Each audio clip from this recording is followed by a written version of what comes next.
There's something different about people who went to drive-in movie theaters in their heyday. In a world where entertainment happens on individual screens in isolated spaces, these individuals experienced the most social and automotive-centered form of cinema in human history, and it shaped their psychology in ways that created the most community-oriented and car culture-connected generation ever to exist. Let's start with something that's impossible to recreate today. Picture yourself at 12 years old on a warm Friday night in July of 1958. Your father loads the entire family into your 1955 Chevrolet, along with blankets, pillows, a cooler full of snacks, and folding chairs.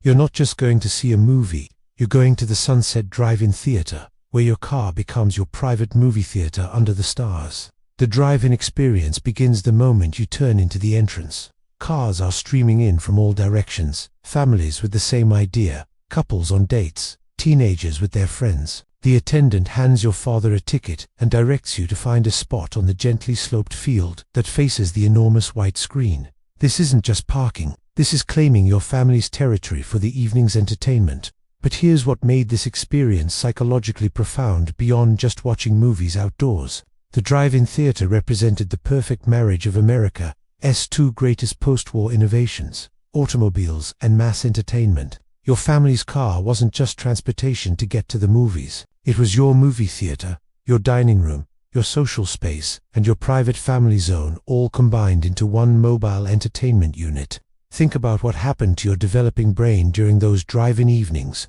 You were learning that entertainment could be both communal and private at the same time. Hundreds of families were sharing the same movie experience, but each family was also having their own unique version of that experience, from inside their own car, with their own snacks and their own commentary. This created what social psychologists call automotive social psychology. You learned that cars could be extensions of your home, mobile living rooms where family dynamics continued even in public spaces, that privacy and community weren't opposites, but could exist simultaneously when you had the right technology and the right social arrangements. Your father would back the car into the parking spot so you could open the trunk and set up chairs behind the vehicle. Your mother would distribute sandwiches and thermos bottles of lemonade. You and your siblings would argue about the best spots to sit, whether inside the car with the windows down or outside on blankets spread on the ground. This family set-up ritual taught you about preparation, cooperation, and making any space comfortable for shared activities. You were learning that entertainment experiences could be enhanced through personal effort and family organization, that bringing your own supplies and creating your own environment was part of the fun, not just preparation for the fun. The drive-in also introduced you to a completely new relationship with sound and technology. Each parking spot had its own speaker that you'd hang on your car window, bringing the movie's audio directly into your family's space. If the speaker wasn't working properly, you'd try different spots until you found one with clear sound. If it was too loud or too soft, you'd adjust the volume control right there on the speaker itself. This developed what media technologists call personal audio control psychology. Unlike movie theaters, where you had to accept whatever sound system the theater provided, the drive-in gave your family control over your audio experience.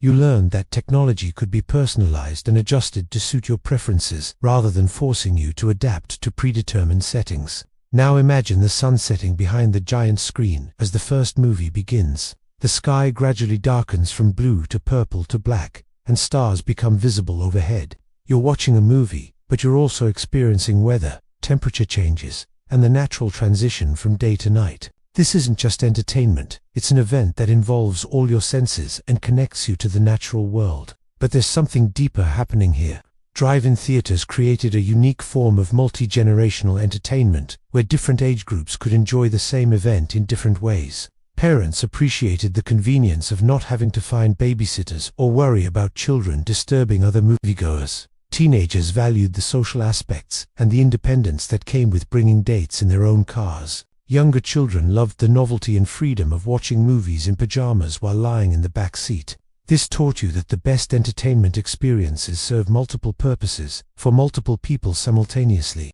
That successful social activities don't require everyone to participate in exactly the same way.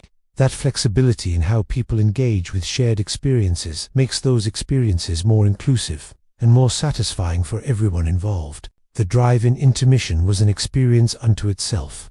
Between the first and second features, The screen would show animated concession stand advertisements, encouraging families to visit the snack bar. The playground near the screen would fill with children running around in their pajamas, while parents socialized with neighbors from adjacent cars. You learned about the rhythm of entertainment that includes breaks, social interaction, and physical activity. That the best movie experiences weren't just about sitting still and watching passively, but about moving around, meeting people, and being part of a temporary community that formed around shared entertainment.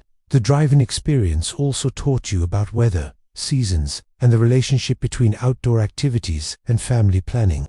Drive-in theaters typically operated from spring through fall, closing during winter months when it was too cold to sit outside comfortably. This meant that drive-in movies were associated with warm weather, summer vacation, and the relaxed scheduling that came with longer daylight hours. You developed what environmental psychologists call seasonal entertainment psychology. You learned to associate certain activities with certain times of year, to appreciate entertainment that connected you to weather and natural cycles rather than isolating you from them. That some of the best family experiences happened when you were willing to adapt to conditions rather than controlling all environmental factors. But perhaps most importantly, drive-in theaters taught you about the democratizing power of automobile-based entertainment. Unlike indoor movie theaters where seating was assigned and social class differences were visible through clothing and behavior, the drive-in put everyone in their own cars where external status symbols mattered less than family dynamics and personal preparation. A family in an older car with homemade snacks could have just as good a drive-in experience as a family in a newer car with store-bought treats. What mattered was being together, being prepared, and being willing to adapt to the outdoor environment and community atmosphere. This created what sociologists call automotive equality psychology. You learned that when everyone brings their own transportation and their own supplies, economic differences become less important than family cooperation and personal effort. That cars could be great equalizers when they served as the foundation for shared community experiences. Years passed. Drive-in theaters began closing as land became more valuable for development, as indoor multiplex theaters offered more movies and more comfort, and as television provided convenient home entertainment. But something from those nights under the stars stayed with you forever, an understanding that entertainment experiences could combine privacy and community, that cars could be extensions of family life, that outdoor activities connected you to natural cycles and weather patterns, that the best social experiences often required personal preparation and flexibility, rather than passive consumption of predetermined packages. Decades later, when entertainment becomes increasingly individualized and screen-based, you carry memories of what communal entertainment felt like when it involved entire families, multiple generations, and shared physical spaces. You understand that cars can be social spaces, that outdoor entertainment connects you to seasons and weather,